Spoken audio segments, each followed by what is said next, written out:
नमस्कार मित्रों। आज की इस वीडियो में एक बार फिर से आप सभी का बहुत बहुत हार्दिक स्वागत है। हम आशा करते हैं कि आप सभी स्वस्थ होंगे, मस्त होंगे और पूरी तरह से अपनी तैयारी में व्यस्त होंगे। तो मित्रों, आज की इस वीडियो में हम संस्कृत की कुछ महत्वपूर्ण सूक्तियों को जानेंगे जो कि आपकी टीजीटी हिंदी की परीक्षा में पूछे जाते हैं। तो जैसा कि स्क्रीन पर आप देख पा रहे हैं, सूक्ति संख्या 1 कि अप्रियस्य च पथस्य वक्ता श्रोता चा दुर्लभ, है ना। अर्थात अप्रिय किंतु परिणाम में हितकर हो, ऐसी बात कहने और सुनने वाले दुर्लभ होते हैं। तो ध्यान में रखिएगा, कभी कभी ये सूक्त पूछ ली जाती है और वाल्मीकि रामायण से ली गई है ना। अप्रियस चा पथस वक्ता श्रोता चा दुर्लभ, ध्यान में रख लीजिएगा। ठीक है, चलिए आगे है। अप्रार्थिता अनुकूल है, मन मत है प्रकटी करिष्यति, कादम्बरी से लिया गया है जो कि चंद्रपीड़ कथा से वर्णित है। इसका अर्थ है कि बिना प्रार्थना किए ही मेरे प्रति अनुकूल हो जाने वाला कामदेव शीघ्र ही उसे प्रकट कर देगा।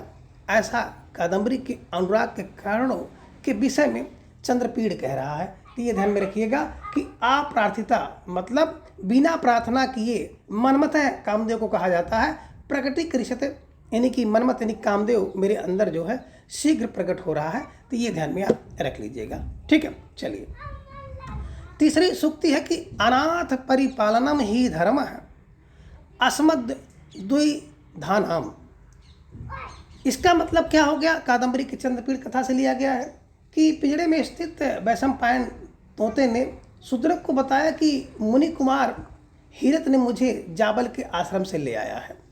अब आश्रम के मुनियों के पूछने पर मेरे विषय में इस प्रकार बताया गया कि हमारे जैसे लोगों का धर्म ही है अनाथों यानी सुख का पालन करना।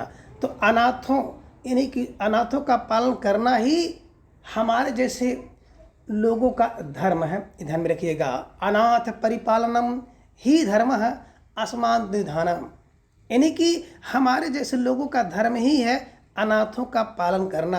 यहाँ पर अनाथ सुख को कहा गया है, ध्यान में रखिएगा। ठीक है, चलिए चौथी महत्वपूर्ण सूक्ति है कि आपुत्राणाम ना संति लोका शुभा। अर्थात जिन दंपतियों के को पुत्र की प्राप्त नहीं होती है उन्हें लोग शुभ नहीं मानते हैं, है ना। तो यही कह रहे हैं कि आपुत्राणाम ना संति लोक अशुभा।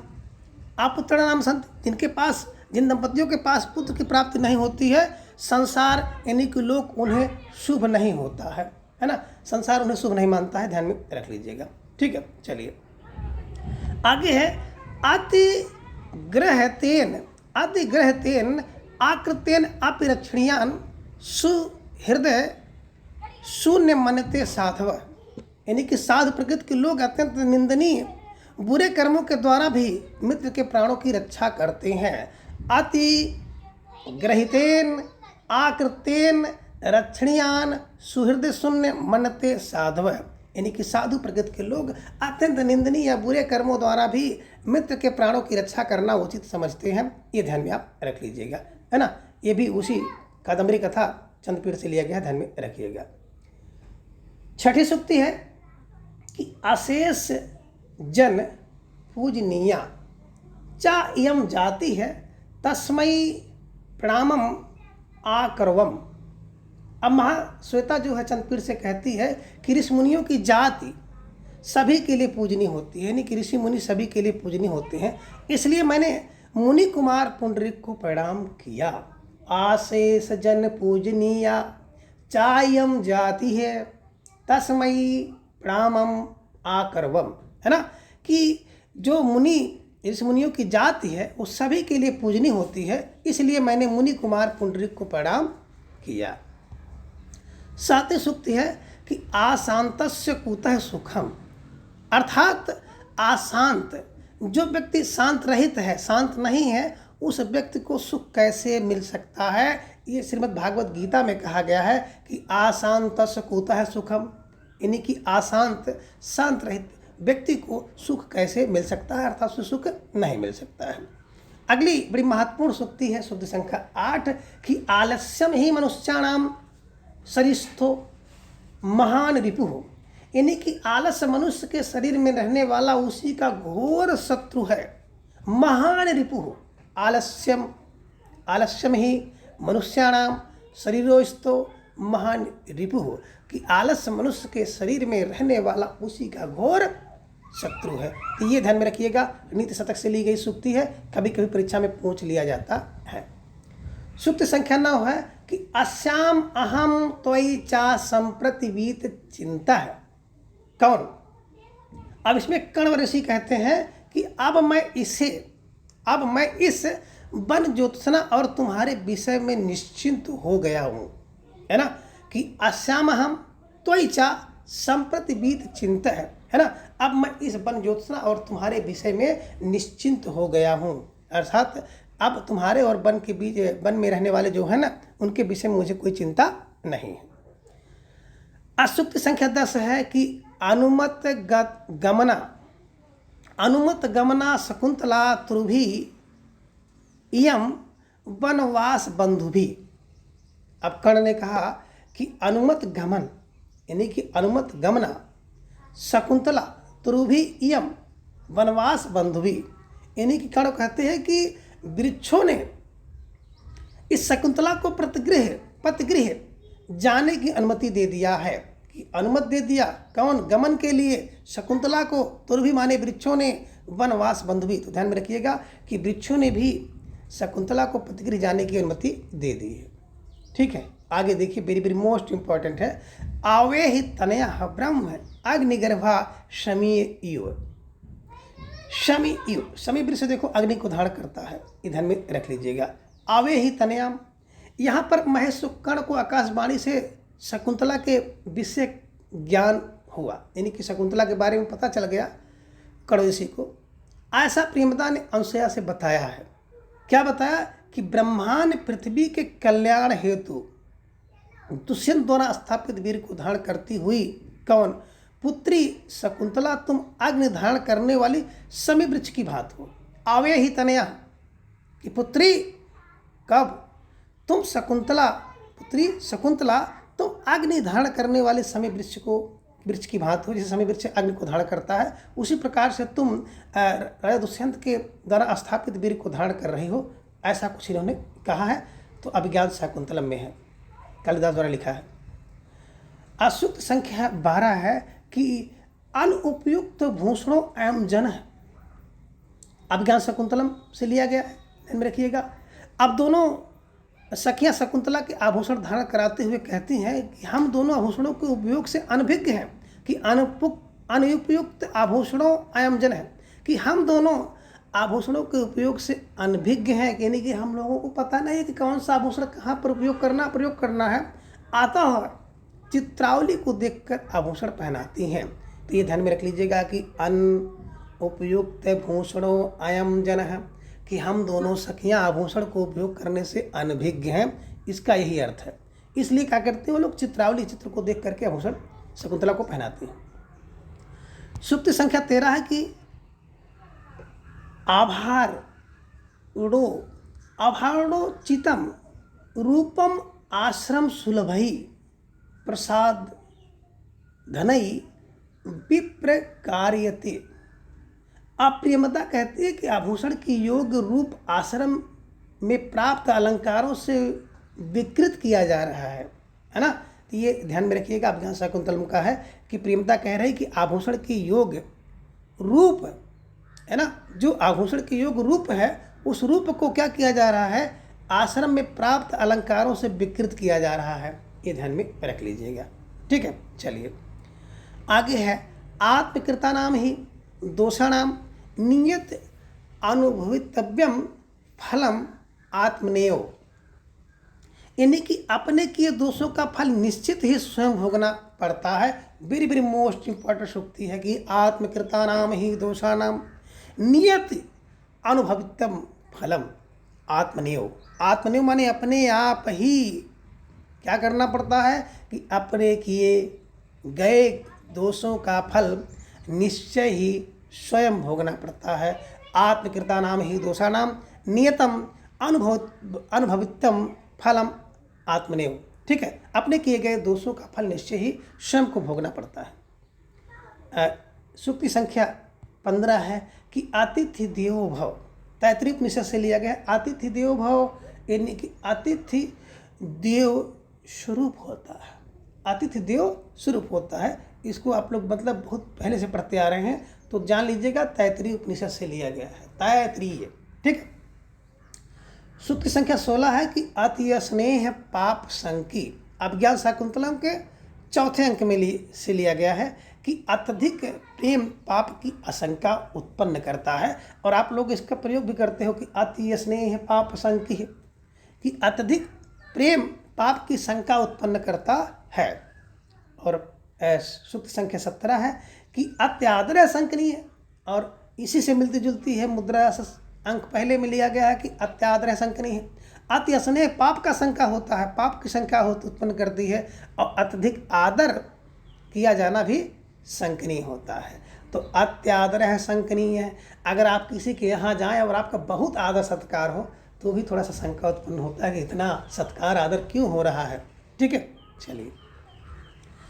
सूक्ति संख्या 18 है कि अनार्य है परदार व्यवहार है। अभिज्ञान शाकुंतलम के अंक 7 में है कि अनार्य परदार माने दूसरे की स्त्री के विषय में बात करना व्यवहार है, अशिष्टता। ये ध्यान में रखिएगा कि अनार्य परदार व्यवहार है, कि पर स्त्री के विषय में बात करना अशिष्टता है ना। कि दूसरे की स्त्री के विषय में बात अगर आप कर रहे हैं तो इसका मतलब आप अशिष्ट है। ये आप बिल्कुल नोट कर लीजिएगा और सबको सुनाते चलिएगा कि अनार्य है, अनार्य है परदार व्यवहार है, अनार्य है परदार व्यवहार है, पर स्त्री के विषय में बात करना अशिष्टता है। ध्यान में रखिएगा। अभिज्ञान शाकुंतलम के अंक 7 में ये बात कही गई है। ठीक है।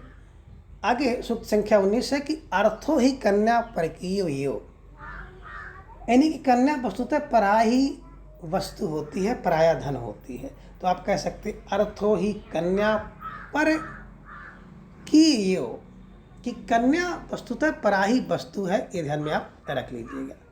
ठीक है, चलिए। आगे है अनुल्लंघनीय है सदाचार है। बेड़ी संहार अंक 5 से लिया गया है कि सदाचार का उल्लंघन नहीं करना चाहिए। अनुल्लंघनीय है सदाचार है, यानी कि सदाचार का उल्लंघन नहीं करना चाहिए। ठीक है। कहाँ से है? बीड़ी संहार से है। आगे है अनतिक्रमणीयो ही विधि है। स्वप्नवास दत्तम जो कि भास द्वारा रचित है, वहाँ से ये सूक्ति ली गई है कि अनतिक्रमणीयो ही विधि है, भाग का उल्लंघन नहीं किया जा सकता।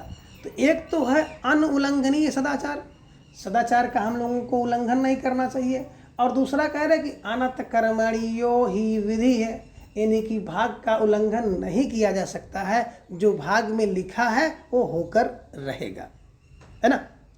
सूक्ति संख्या 22 है कि अहिंसा परमो धर्म है। महाभारत के अनुशासन पर्व से लिया गया है कि अहिंसा परम धर्म है, हिंसा ना करना ही सबसे बड़ा धर्म है। अहो दुरंता वल विरोध विरोधो विरोधित, अहो दुरंता वल विरोधी विरोधिता, यानी कि बलवान के साथ किया गया वैर विरोध होना अनिष्ट अंत है। ध्यान में रखिएगा। कीर्तार्जुनियम में है कि अहो दुरंता बल विरोधिता, यानी कि बलवान के साथ किया गया विरोध वैर अनिष्ट अंत है। बलवान के साथ विरोध करेंगे तो अंत में अनिष्ट होगा। ये ध्यान में रख लीजिएगा। आगे है आचार्य परमो धर्म है। तो ये ध्यान में रख लीजिएगा, आचार ही परम धर्म है ना। अभी आपने देखा अहिंसा परम धर्म है तो महाभारत से लिया गया है, और आचार परम धर्म है, आचार ही परम धर्म है तो मनुस्मृति से है। ये भी आप ध्यान में रख लीजिएगा। ठीक है, चलिए। सूक्ति संख्या 25 है कि आज्ञा गुणाम विचारणीया, आज्ञा गुणाम विचारणीया, यानी कि बड़ों की आज्ञा विचारणीय नहीं होती है। कि बड़े लोग जो आज्ञा देते तुरंत कूद पड़ो, उसमें सोच विचार करने की कोई आवश्यकता नहीं है। रघुवंश में कहा गया है कि आज्ञा गुरुणाम विचारणीया, कि बड़ों की आज्ञा विचारणीय नहीं होती। ठीक है, चलिए। सूक्ति संख्या 26 है कि आचार पूतम पवन है शिशिवे। रघुवंश के भाग 2 का 13वां सूक्त है कि आचार्य पूतम पवन है विशेषवे, आचार्यों से पवित्र राजा दिलीप की सेवा में झरनों के कणों से सिंचित हवाएं संलग्न थी। तो आचार्य पूतम पवन शिष्य, आचार्यों से पवित्र राजा दिलीप की सेवा में झरनों के कणों से सिंचित हवाएं संलग्न थी। सूत्र संख्या 27 है कि आर्जोम ही कुटिलेषु ना नीति, इन्हीं कुटिल जनों के प्रति सरलता नीति नहीं होती। जो कुटिल व्यक्ति है ना, उनके प्रति अगर आप बहुत सरल बन जाते हैं तो ये कोई नीति नहीं है। आर्जवम ही कुटिलेषु ना नीति, नैषधि चरितम में है, कुटिल जनों के प्रति सरलता नीति नहीं होती है। अब सूक्त संख्या 28 है कि अल्पस्य हेतुर बहु हातुम इच्छा विन्य इच्छान विचार मूढ़ प्रतिभास में, अल्पस में त्वम है ना, अल्पस्य हेतु बहु हातुम इच्छान विचार मूढ़ प्रतिभास में त्वम, इन्हीं की थोड़ी सी वस्तु के लिए शरीर का त्याग करने वाले राजा दिलीप मुझे मूढ़ बुद्धि वाले प्रतीत हो रहे हैं। ऐसा जो सिंह है कुंभोदर ने कहा कि अल्पस्य हेतु बहु है, हातुम इच्छांति विचार मूढ़ प्रतिभास में तुम, तो कह रहे कि थोड़ी सी वस्तु के लिए शरीर का त्याग करने वाले राजा दिलीप मुझे आप मूढ़ बुद्धि वाले प्रतीत हो रहे हैं, है ना, ऐसा सिंह कुंभोदर ने कहा है। और सूक्त संख्या 29 है कि आवे ही माँ काम दुग्धाम प्रसन्नाम। अब नंदिनी गाय, जो कि रघुवंश के दूसरे अंक और 83वां सूक्त है कि नंदिनी गाय राजा से बोली, मैं प्रसन्न हूँ, वरदान मांगो, मुझे केवल दूध देने वाली गाय ना समझो, बल्कि प्रसन्न होने पर मुझे अभिलाषाओं को पूरी करने वाली समझो। आवे ही माम दुग्धाम प्रसन्नाम, मैं प्रसन्न हूँ, वरदान मांगो, मुझे केवल दूध देने वाली गाय ना समझो, बल्कि प्रसन्न होने पर मुझे अभिलाषाओं को पूरी करने वाली समझो। ठीक है, चलिए। सूक्त संख्या 30 है कि अनति कर्मणीया नियति इति रीति। कादम्बरी का चंद्रपेड़ कह रहा है कि नियति अति कर्मणी होती है, अर्थात होनी नहीं टाला जा सकता है। अनति कर्मणीय नियति रीति, नियति होती है रीति, है ना, अति कर्मणी होती है, नियति अति कर्मणी होती है, अर्थात होनी नहीं टाला जा सकता है। अहो में मंद पुण्य से दौड़ है कर्मणाम विपाक। ये कादम्बरी में चंद्रवीर कथा से लिया गया है कि संसार में प्रत्येक प्राणी अपने कर्मों का फल अवश्य भोगना पड़ता है। यह निश्चित ही मेरे दुष्कृत्यों का परिणाम है जो मुझे चंडाल युवक के हाथों जाना पड़ रहा है। यह सुख शिशु कह रहा है कि अहो में मंद पुण्य से दौड़ है कर्माणाम विपाक है। इन्हीं की संसार में प्रत्येक प्राणी को अपने कर्मों का फल अवश्य भोगना पड़ता है। यह निश्चय ही मेरे दुष्प्रकृतों का परिणाम है जो मुझे चंडाल युवक के हाथों जाना पड़ रहा है। यह शिष्य शुक कहता है। अब सूक्त संख्या 32 है कि अकारण पक्ष पतिनम भवंतम दुष्टम इच्छति में हृदयम।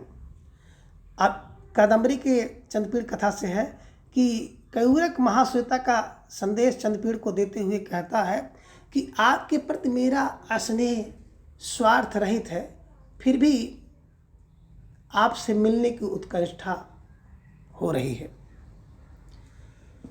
सूक्त संख्या 33 है कि अनाराधित, यानी कि अनार अधित प्रसन्नेन कुसुम शरेण भवत ते वरह दत्त है। काम पीड़ित कादम्बरी जब अपनी दैनिक दशा के लिए चंद्रवीर को दोष देती है तो पत्र लेखा उसे समझाती है कि कामदेव के दोषों के लिए राजकुमार को दोष देना उचित नहीं है। यह तो तुम्हारे ऊपर कामदेव की स्वतः प्रसन्नता का लक्षण है। कि अना राधित प्रसन्नेन कुसुम शरण कामदेव कहते हैं, भावतः ते वर दत्त है ना, कि अपनी मनोदशा के लिए चंद्रपीड़ को दोष दे रही हो। ये कामदेव के दोषों के लिए राजकुमार को दोष देना उचित नहीं है, ये तो तुम्हारे ऊपर कामदेव स्वतः प्रसन्नता का लक्षण है। अहो मुनिशेषु पक्षपात प्रजापते, कादम्बरी चंद्रपीड़ कथा से है। कादम्बरी पत्रलेखा के सौंदर्य को देखकर कहती है कि ब्रह्मा ने पत्रलेखा के प्रति पक्षपात किया है, उसे तो गंधर्वों से भी अधिक सौंदर्य प्रदान किया है। कि अहो मानु शिशु पक्षपात प्रजापते, कि कह रहे कि ब्रह्मा, प्रजापति माने ब्रह्मा ने पत्रलेखा के प्रति पक्षपात किया है, क्योंकि उसे गंधर्वों से भी अत्यधिक सौंदर्य प्रदान किया है। सूक्ति संख्या 35 है कि अपतीर्ण पांडुपत्रा मुंचन्त श्रुणीव लता। शकुंतला के पथगृह गमन के समय आश्रम में पशु पक्षी और तरुलताएँ भी वियोग पीड़ित हैं। लताओं से पीले पत्ते टूटकर गिर रहे हैं, मानो वो आंसू बहा रहे हैं। तो अपसृत पांडुपत्रा मुंचन्त श्रुणीव लता, यानी कि जब शकुंतला अपने पति के घर जा रही है तो पशु पक्षी लता सब उसके वियोग में दुखी हैं। यही कारण है कि लताएं जो हैं पीली पड़ गई हैं और वो गिर रहे हैं, मानो आंसू बहा रहे हैं। आद्य प्रभृति दूर परिवर्तनी ते खलु भविष्याम। अब ज्ञान शकुंतलम से है कि शकुंतला बन ज्योत्सना के पास जाकर तथा लता का आलिंगन करती हुई कहती है कि आज से मैं तुमसे दूर हो जाऊंगी, मैं पतगृह के लिए विदा हो रही हूँ। मेरा पुनर्आगमन कब होगा इसे मैं नहीं जानती हूँ। तो ध्यान में रखिएगा, एक बन ज्योत्सना है लता, उसके पास जाकर के शकुंतला उसको आलिंगन करते हुए कहती है कि अद्य प्रभृति, आज मैं तुमसे दूर जा रही हूँ। दूर परिवर्तनी ते खलु भविष्याम, है ना, जाऊंगी, मैं पति गृह के लिए विदा हो रही हूँ, तो पता नहीं मेरा पुनर्गमन कब हो, ये मैं नहीं जानती हूँ। सूक्ति संख्या 37 है कि अस्तो माँ सत गमय तमसो माँ ज्योतिर्गमय। बृहदारण्यक उपनिषद से लिया गया है कि मुझे असत से सत की ओर ले जाए, अंधकार से प्रकाश की ओर ले जाए। ये ध्यान में रखिएगा, असत से सत की ओर और अंधकार से प्रकाश की ओर। सूक्ति संख्या 38 है कि अलाने गृहते हस्ति बाजी वल्गासु गृहते हृदय गृहते नारी यदि इदम न अस्ति गम्यताम। अर्थात हाथी खंभे से रोका जाता है, घोड़ा लगाम से रोका जाता है, स्त्री हृदय से प्रेम करने से ही बस में की जाती है, और यदि ऐसा नहीं तो सीधे अपनी राह नापिए। ध्यान में रख लीजिएगा, हाथी को रोकना है तो खंभा से, घोड़ा को लगाम से, स्त्री को प्रेम से, और ऐसा नहीं है तो सीधा अपने पैर जाइए अपनी राह नापिए। और श्लोक संख्या 39 है कि इष्ट प्रवास जनिता अन्य वला जनस्य दुखानि नूनम अति मात्र सु दुख सहानी। कर्ण कहते हैं कि वस्तु स्त्रियों को अपने इष्ट व्यक्ति के प्रवास से उत्पन्न दुख अतन असह्य होते हैं, ये ध्यान में रखिएगा। ठीक है, चलिए आगे आप देख रहे हैं सूक्ति संख्या 40 है कि ईशा वाश इदम सर्वम। ईशा उपनिषद है कि संपूर्ण जगत के कण कण में ईश्वर है। तो ईशा वाश अश इदम सर्वम, ईश्वर यानी कि संपूर्ण जगत के कण कण में ईश्वर व्याप्त है, संपूर्ण जगत के कण कण में ईश्वर व्याप्त है। 41 संख्या 41 है जो कि कठोपनिषद से ली गई है कि उत्तिष्ठ जागृत प्राप्य वरान्य बोधत। उठो हे मनुष्य, उठो, जागो और श्रेष्ठ महापुरुषों को पाकर उनके द्वारा परब्रह्म परमेश्वर को जान लो। तो उत्तिष्ठ जागृत प्राप्य वरान्य बोधत। ठीक है। सूक्त संख्या 42 है कि उत्सव प्रिया खलु मनुष्य यानी कि मनुष्य उत्सव प्रिय होते हैं। अभिज्ञान शाकुंतलम में कहा गया है कि उत्सव प्रिय खलु मनुष्या, कि मनुष्य जो है उत्सव प्रिय होते हैं। 43वां सूक्ति है कि उपस्थिता शोषित पाणा में सुरधि दुष्य चंद्रमसी सुधेव। सिंह दिलीप से कहता है कि यह गाय मेरी रक्तमयी प्राणा है, उपासोपरांत का भोजन है, वह मुझे भूख मिटाने के लिए उसी प्रकार पर्याप्त है जिस प्रकार राहु के लिए चंद्रमा का अमृत होता है। सूक्ति संख्या 44 है कि उत्तरावकाशम अपहरंत्या कृति वश्यसी कौशलम। अब कादम्बरी चंद्रपीड़ कथा से है। चंद्रपीड़ मदलेखा से कहता है कि तुम अपना मंतव्य स्वीकार कराने की कला जानती हो, तुमने उत्तर का अवसर दिए बिना ही अपनी वाणी की कुशलता प्रकट कर दी है। तो उत्तरावकाशम अपहरंत्या कृतम वश्यसी कौशलम, है ना, ये ध्यान में रखिएगा। और सूक्त संख्या 45 है कि योको रस करुणयो निमित्त भेदात उत्तर रामचरितम भवभूति, है ना, ये ध्यान में रखिएगा कि एक करुण रस ही कारण भेद से भिन्न होकर अलग अलग परिणामों को प्राप्त करता है। कि एको रस करुणयो निमित्त भेदात, एक करुण रस ही कर्ण भेद से भिन्न होकर अलग अलग परिणामों को प्राप्त करता है। सूक्त संख्या 46 है कि ये को ही 200 गुण सन्निपाते निमज्जितोन दो क्रीडोस बी वाकंग। कुमार संभव से है कि अनेक गुणों के होने पर भी एक दोष चंद्रमा के किरणों को कलंक के समान छिप जाता है। तो एको ही 200 गुण सन्निपाते निमज्जित इंदो किरणेश विवांक, यानी कि अनेक गुण के होने पर भी एक दोष चंद्रमा के किरणों में कलंक के समान छिप जाता है। आगे सूक्त संख्या 47 है कि ओदकांतम असनिग्धो जनो अनुगंतव्य है। आश्रंग ऋषि कहते हैं कि भगवान अप्रिय व्यक्ति का जल के किनारे तक अनुगमन करना चाहिए, ऐसी श्रुति है। तो ओदकांतम असनिग्धो जनो अनुगंतव्यम, ध्यान में रखिएगा। और सूक्त संख्या 48 है कि रिद्धम ही राज्यम पदयम इंद्रम आहु।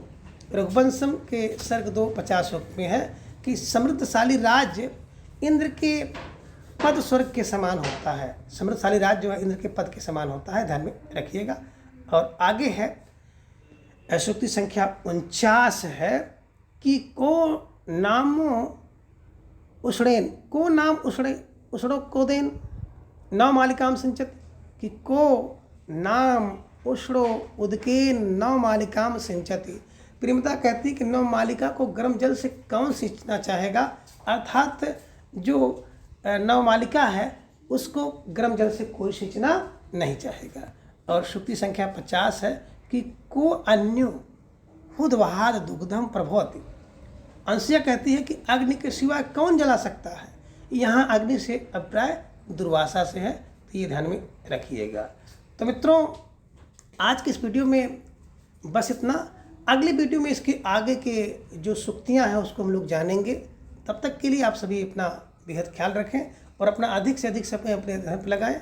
अपना प्रेम विश्वास इस तरह चैनल पर बनाए रखें। धन्यवाद, नमस्कार, बाय बाय।